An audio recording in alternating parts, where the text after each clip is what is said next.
Humans are rule breakers. I mean, ugh. Wait, ignore the title for a microcycle.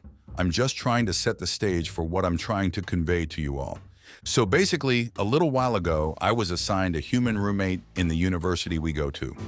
I already know him quite well from some of my classes, but I had never actually lived with him. I don't really know how to explain it to you all, but I was frankly baffled. By the way, I wouldn't consider myself all that unfamiliar in humans at all. After all, I once did a presentation on human space piracy, and I'd like to think it did fairly well. I guess I should give some background information first. So my human friend, let's call him, Computer? What's a common human name? Okay, let's call him Bob. So Bob is a refugee of Earth, and he and his family decided that they wanted to stay on the planet they got relocated to. Trying to live their lives normally again, of course, Bob decided that he wanted to continue his studies that he was unable to finish back on Earth. I've known Bob for quite a while now, at least a few circular motions around the planet's star. We've become fast friends, and I decided that it would be a good idea if I transferred to his dorm for the next semester. I ran it by with him, and he also agreed that it'd be a good idea, but some of my other friends were saying that it was a bad idea, and that humans were weird. Now, I'm an Ayak, which is apparently quite reminiscent to a peacock for you humans who aren't caught up on your sapient species. The point is, none of my friends were Ayak. Each one of them would say something about humans that I'd more or less understand being strange to their particular species. My jock friend found it weird that they were hairless, saying that it reminded them a lot of their babies, and they said that humans had weird gender roles. My Zhao Yu friend said that they were overly aggressive and was worried that Bob would hurt me in some way.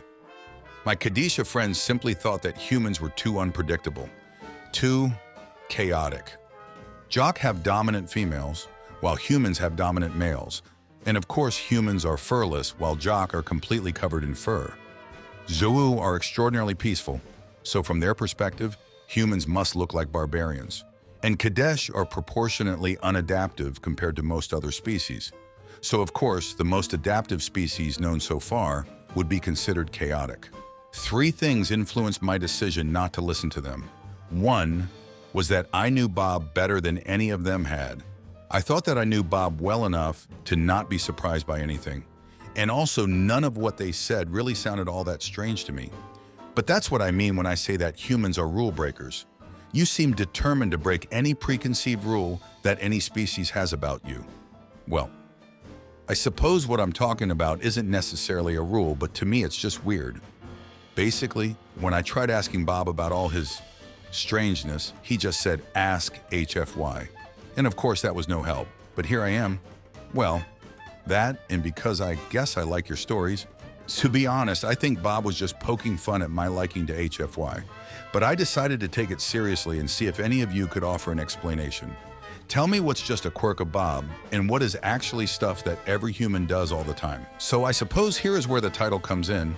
When I first moved in, everything was perfectly fine. We hung out for a while, taking about our marks in our different classes, watched a few shows, just hung out. But then came the time for us to go to bed. I was just about to head into my room when I noticed that Bob wasn't doing the same. Instead, I found him in the bathroom with this weird stick in his mouth. When I asked him what he was doing, he just said, "Brushing my teeth."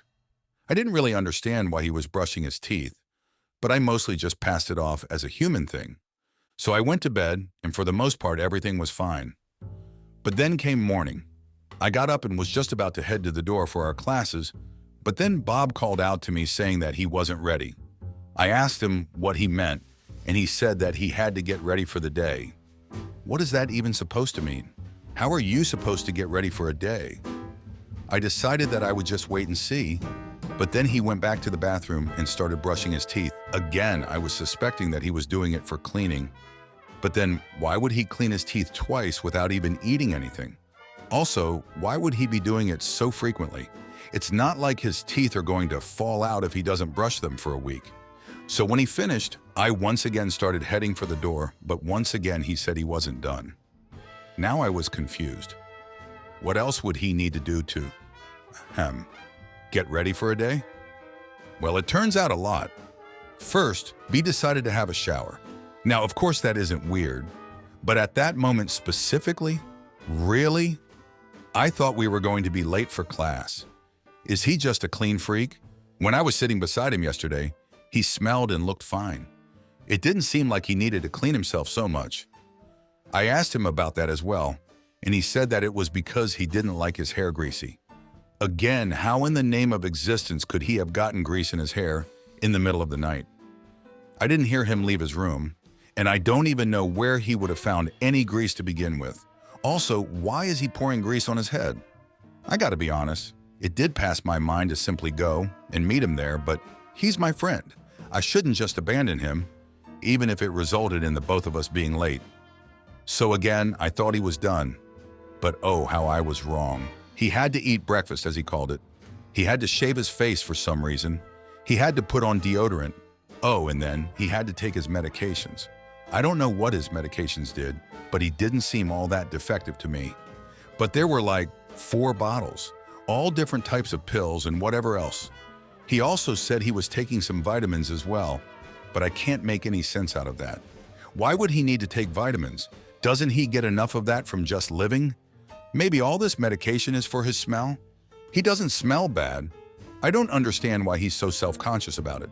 If he didn't make himself smell like flowers, would it really have been all that bad?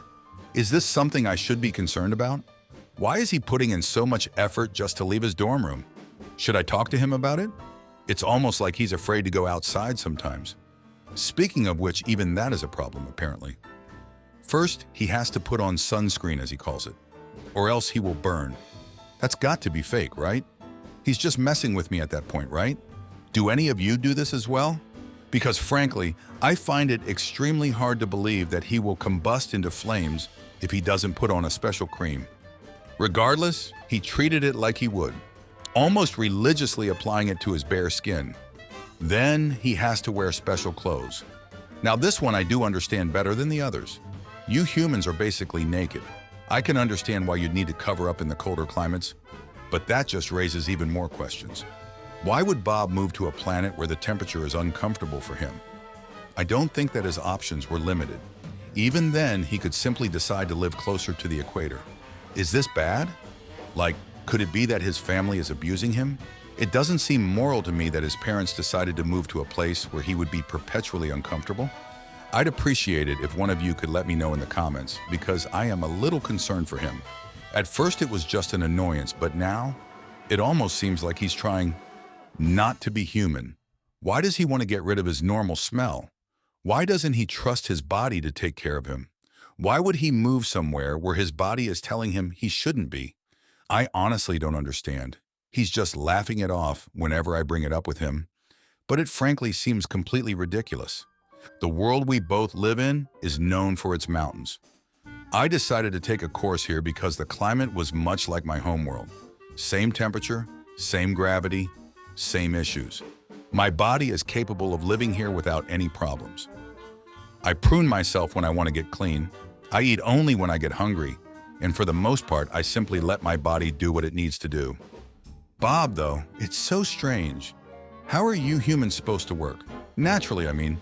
I'll admit I don't know too much about Earth, but I have heard that it's seen as quite diverse in its climates and ecosystems. What's the natural equivalent to brushing your teeth? Did you, I don't know, scrape them with rocks or something? In fact, I still don't understand why they needed to be cleaned in the first place. I would expect that the food you eat would be fine for your teeth, not cause them to rot or whatever Bob is afraid of. I feel like I'm getting a bit off track. Basically, I'd really appreciate it if one of you could explain what is going on. Whatever Bob is doing doesn't seem natural to me, and I don't know if I should be worried or not. I feel like this post is getting a little lengthy at this point for a simple question, so I'll just rapid fire some more strange things I've seen him do. Thanks in advance.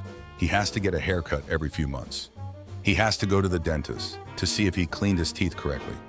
He has to have regular checkups with a doctor to see if his body parts are working correctly.